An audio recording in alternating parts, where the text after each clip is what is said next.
Israel's Prime Minister Benjamin Netanyahu says his country is working in full cooperation with the US in eliminating Hamas and ending the conflict in Gaza.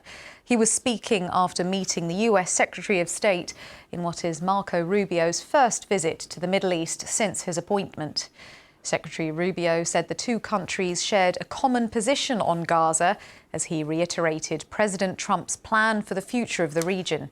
He also highlighted the threat of Iran and promised the US would not allow Tehran to become a nuclear state. Mr. Netanyahu praised Donald Trump as the greatest US president Israel ever had and warned Hamas that Israel would, in his words, open the gates of hell if all hostages were not returned. I want to assure everyone who's now listening to us, President Trump and I are working in full cooperation and coordination between us. We have a common strategy, and we can't always share the details of this strategy with the public, including when the gates of hell will be opened, as they surely will if all our hostages are not released until the last one of them. Israel is determined to achieve all the war objectives we set after the horrific attack on October 7th, the worst attack on Jews since the Holocaust. We will eliminate Hamas's military capability and its political rule in Gaza. We will bring all our hostages home, and we will ensure that Gaza never again poses a threat to Israel. The unequivocal support of the United States on Gaza will help us achieve these objectives faster and set us on a path for a different future. Secretary Rubio and I discussed President Trump's bold vision for Gaza, for Gaza's future, how we can work together to ensure that that future becomes a reality. Benjamin Netanyahu there. Well, the US Secretary of State stressed the importance that all Israeli hostages are returned home. He also highlighted the threat from Iran across the Middle East. The common theme in all of these challenges is Iran. It is the single greatest source of instability in the region.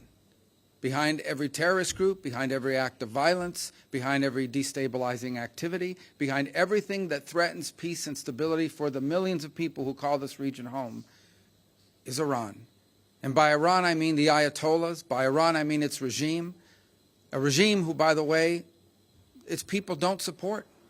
The people of Iran are victims of that regime.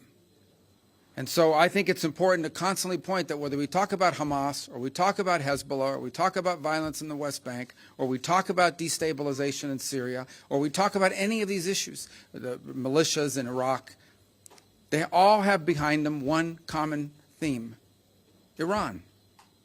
And that must be addressed. And there can never be a nuclear Iran. A nuclear Iran that could then hold itself immune from pressure and from action. That can never happen. US Secretary of State Marco Rubio there. Well, let's speak to our State Department correspondent, Tom Bateman. Tom, those words there, let's take first of all the praise for what is described as President Trump's bold vision for Gaza. It has, of course, been criticised. What is the latest in terms of what it might entail for Palestinians? Well, as far as we know from Mr. Trump himself, who has doubled down on this proposal in recent days, is that what he has proposed is, in his words, the resettlement permanently of the entire population of Gaza into Egypt and Jordan or further afield, while the US would take possession of the Gaza Strip and rebuild it as a Mediterranean resort. He's called it the Riviera of the Middle East. Now, because of the clear sense of compulsion around this plan, it would be illegal under international law. It would be a clear breach of the Fourth Geneva Convention, which strictly prohibits the forcible transfer of people. It would be considered a war crime under that.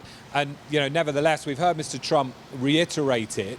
What we've heard from Mr. Rubio, not so much on this trip, but in the run-up to it, was perhaps a different emphasis on this particular proposal, because what he has said is that he believes this is the only proposal out there for the future of Gaza, and therefore it is up to Arab nations in the region to step forward and come up, he believes, with their own proposals, which they would therefore back with money and potentially with security forces to try to stabilise Gaza.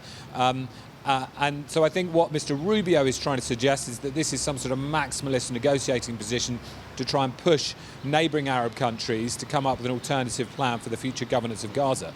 It's worth saying that all of this is a distinctly different future for Gaza as is proposed under Mr. Trump. He has completely redrawn the way the US not only sees the entire conflict historically, but also the future of Gaza, because he has basically blown out of the water what the Biden administration had been hoping to get towards, and that would be at the end of the third phase of the current ceasefire and hostage release deal, that you would have Gaza run basically by moderate Palestinian forces, perhaps with Arab nations helping out, particularly when it comes to security forces. That future is now gone, and we are in a situation where the Americans are pushing something completely different and in effect laying an expectation on the Arab countries to sort of step in and come up with that. But really we do have this sort of strategic vacuum when it comes to any viable internationally backed future for the Gaza Strip.